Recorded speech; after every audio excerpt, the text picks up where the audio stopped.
Sometimes, when a man feels like he's losing control, when he can't manipulate, dictate, or tell you what to do with your finances, where you go, or who you're with, it bruises his ego. And when that happens, he may resort to bashing, intimidation, or trying to tear you down just to boost himself up. Ashanti has been open about her complicated past with Irv Gotti, even calling him a narcissist. While she did post a tribute after his passing, the question remains, did she ever truly forgive him? Forgive the smear campaign he launched against her? The times he took records from her and handed them to other artists? Or the ways he tried to sabotage her career? That's what we're here to figure out. By now, most people know that Irv passed away after being hospitalized, with speculation that complications from his diabetes played a role. He had been vocal about his struggles, admitting he wasn't consistent with taking his insulin. His doctors urged him to change his diet, but he found it difficult to stick to. In one interview, he spoke about how his condition was deteriorating. Okay, all right, my diabetes, my number's been high, so they just wanted me to... He's like, Dad, you can't do drink champs. It starts deteriorating your body? All right, so, and you good? Like, you got it under control? No. Oh, wow. When my number gets too high. I told you, if you eat something and it tastes good, it's bad for you. Even too much fruit is sugar, depending on the level of diabetes. Unfortunately, he didn't make it out of his last hospital visit. As tributes poured in, fans were particularly interested in how Ashanti would react, given their history. She responded with grace, sharing on Instagram, I can't believe things ended like this, and it makes me so sad. We weren't on the best of terms these past few years, but as I've always said through our ups and downs, I will forever be grateful for everything that you've done for me. She also acknowledged their impact on music, adding, all the greatness and positive things that came far outweigh the dark and negative times. I have always prayed for you to find peace, sending love and prayers to the entire family. Rest well. Rest in peace, Irv. Considering everything she endured with Irv, many respected her response. She could have been petty, like some might have expected, but instead, she chose to take the high road, acknowledging their history while wishing his family well. For those wondering just how bad Ashanti's relationship with Irv Gotti was, here's some background. Irv launched his label in 1998 as a Def Jam imprint after helping bring DMX to the label. Ja Rule became its flagship artist, debuting in 1999 with Veni Veti Veci. Irv also discovered Ashanti as a teenager, and she soon became a star, delivering unforgettable hooks and solo R&B success. Her biggest hits all came in 2002. Always on Time, Ja Rule ft. Ashanti, topped the Billboard Hot 100 for 2 weeks. What's Love? Fat Joe featuring Ashanti, peaked at number 1. 2. Foolish. Ashanti dominated number 1 for 10 weeks. But despite Irv's role in her success, he also caused her a lot of industry pain. One of her biggest frustrations was Irv taking songs meant for her and giving them to other artists, most notably Jennifer Lopez. When J.Lo released I'm Real in 2001, Ashanti had already recorded the track. Though Irv handed it to J.Lo, Ashanti's background vocals remain in the final version. Ashanti later admitted feeling both honored and frustrated. I demoed the record for her before I was even signed to Murder Inc. They kept my hook, backgrounds, and ad-libs. It was bittersweet. I was excited because it was J.Lo, but so mad at Irv because I wanted that record. Fat Joe later revealed that Irv almost took What's Love from Ashanti to give to J.Lo as well. He recalled, Irv and Ja called me at 3 a.m. saying, Yo, we made a song for you. I went to the studio and they told me, this is for you and J.Lo. We want the Latinos on this. Fat Joe refused, insisting Ashanti stay on the track.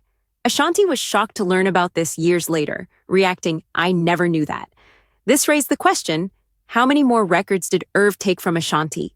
Many believe Irv mistreated Ashanti because he wanted a romantic relationship, but she never took him seriously. For years, rumors swirled about their involvement while he was still married. In 2022, Irv confirmed on the Drink Champs podcast that they had an intimate relationship. He later detailed how he discovered Ashanti was dating Nelly, recalling, I was at home watching the NBA. Oh my, what's this commotion? Nelly just walked in with Ashanti. Even amid backlash, Irv doubled down, claiming they hooked up before she recorded Happy. When given a chance to reconsider his comments at the VMAs, he instead told Essence, It's my life. They paid me to talk about my life, and I caught flack for it. I wish Ashanti all the best, but I just told it. My truth. Irv Gotti found it amusing to see the backlash he received. They tried to hit me with the number Me Too movement, and I was like, yo, I said I loved her. We were together for 3 years. I wish her the best. People, however, weren't buying it. Gotti, why are you still pressed about Ashanti? We don't care about your first kiss. It was 20 years ago. She's moved on. Why haven't you? Yet Irv kept bringing her up in multiple interviews.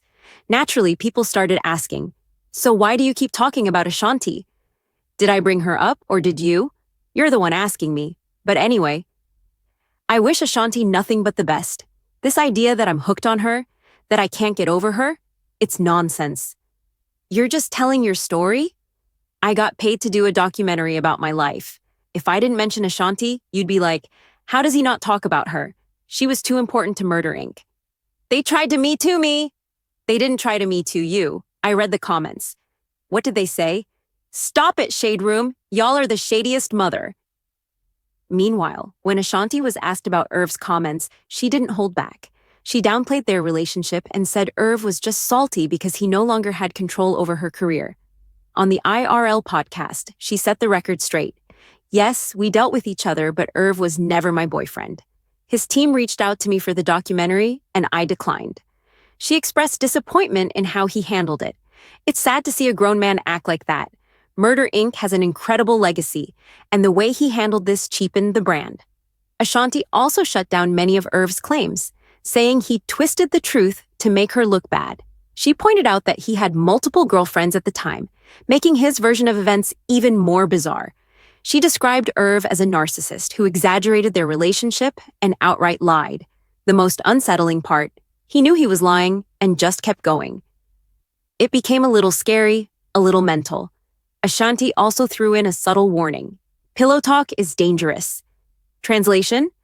I know things you told me in confidence, so be careful how you talk about me. As Irv continued talking about Ashanti, Fat Joe stepped in to defend her, saying it was obvious he still wasn't over her. That didn't sit well with Irv.